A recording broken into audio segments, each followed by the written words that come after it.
Bonjour, je suis Bernadette Dulin. Je suis conseillère pédagogique et écris des méthodes pour enfants, parents et professionnels que je diffuse sur happyparents.com. Je suis l'auteur de Au secours, mon enfant a des devoirs.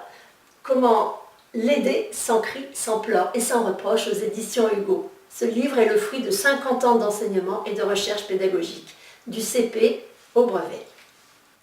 Vous avez choisi l'école qui convient à votre enfant. Et maintenant, nous allons voir comment faire pour optimiser sans toucher au cartable toutes ces compétences nécessaires au scolaire en développant notamment la confiance en lui et sa curiosité.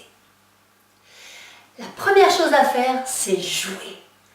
En jouant, l'enfant apprend comme il respire. Il n'a pas peur, ce n'est qu'un jeu. C'est un bon temps que vous allez pouvoir passer ensemble. Et sachez bien que c'est le plus beau des cadeaux que vous pouvez offrir à votre enfant, votre temps. Chemin faisant, vous allez trouver ça très agréable de rejouer à certains jeux ou d'en découvrir de nouveaux. Seulement, me direz-vous, certains parents viennent me voir et me disent « mais je ne sais pas jouer, je déteste, je n'ai jamais joué, je ne sais pas à quoi jouer ». Si tel était le cas, sur notre site, vous pourrez vous procurer l'e-book « Je pour apprendre en s'éclatant ». Choisissez le tome 1. Et dans ce tome, vous allez avoir une multitude de propositions et il y en aura forcément qui vous plairont et qui auront cette vocation justement de faire des jeux tout azimut et puis voilà, de développer la curiosité et le plaisir d'essayer de nouvelles choses. Ensuite, je vous conseille d'entretenir et de développer la confiance en lui. Cette confiance qui est naturelle. L'enfant, naturellement, il a confiance en lui. Il la perd après. Donc, pour ne pas la perdre, il faut l'entretenir. Et pour ce faire, c'est tout simple. Vous allez le mettre en situation d'apprécier lui-même ce qu'il fait. Tiens, maman, regarde mon beau dessin. Et toi, comment tu le trouves? Oh oui, raconte, qu'est-ce que tu as fait? Voilà. Et laissez-lui éprouver ce plaisir, parce que ce qui est important, c'est l'appréciation qu'il porte sur ce qu'il fait. C'est l'appréciation qu'il porte sur ce qu'il est, plus que sur votre regard sur ce qu'il est et sur ce qu'il fait. Ainsi, il sera moins dépendant du regard des autres, et après, finalement, il n'aura même pas besoin de se demander ce que pensent les autres. S'il est content de ce qu'il aura fait, c'est ça qui fera sa force et sa stabilité. Ensuite, donnez-lui l'occasion de faire des expériences très différentes, très différentes, pour pas qu'il ait peur d'essayer, pour qu'il soit confronté à l'inconnu, qu'il ose l'inconnu, pour qu'il soit toujours dans cette dynamique. On fait un essai, on se trompe, on réessaye pour voir comment ça va être, et puis non, ça ne marche pas encore, et on va réessayer encore, et etc., jusqu'à la réussite. C'est pour lui aussi l'occasion peut-être de découvrir une passion, voire un talent. Alors maintenant, comment développer la curiosité? La curiosité, elle commence tout bébé. Ce bébé, naturellement, est curieux. Il veut tout voir, il veut tout goûter, tout sentir, tout toucher. C'est naturel chez le bébé.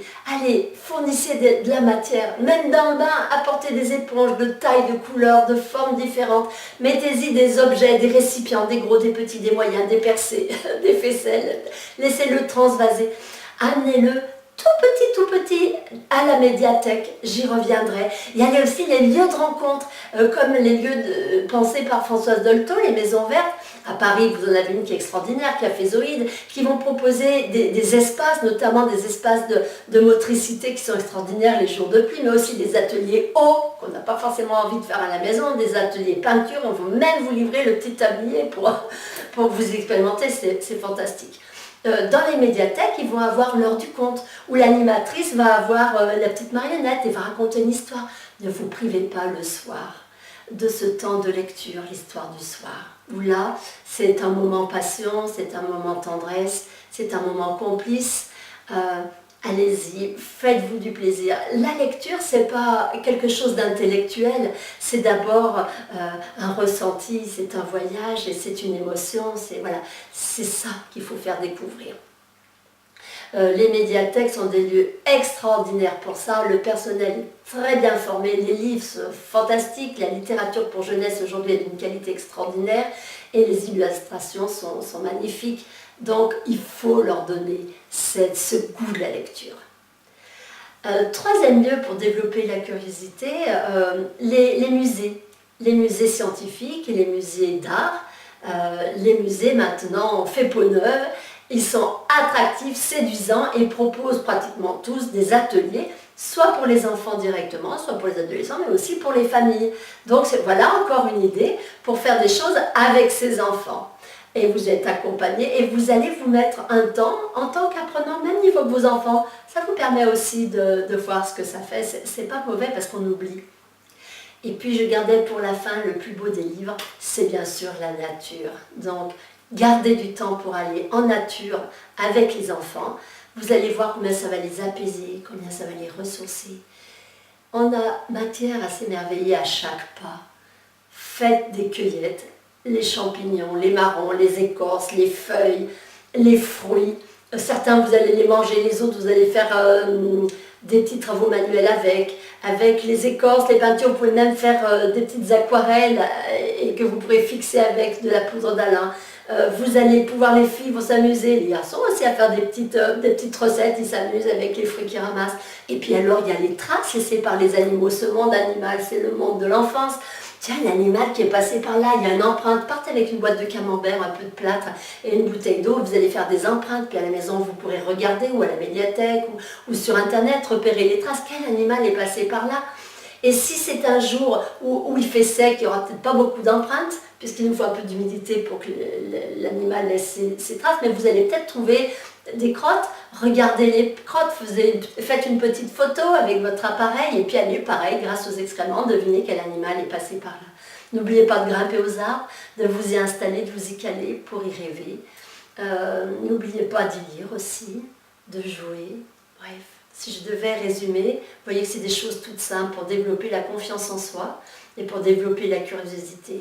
D'abord jouer, jouer ensemble, donner votre temps. Développer l'auto-appréciation chez l'enfant, et ce qui vous évitera de regarder toutes les petites choses qui ne vont pas trop fort. Développer les expériences, développer la curiosité, aller à la médiathèque, aller au musée, profiter des ateliers qui y sont proposés, et n'oubliez pas le plus grand livre, celui de la nature. Prenez du bon temps.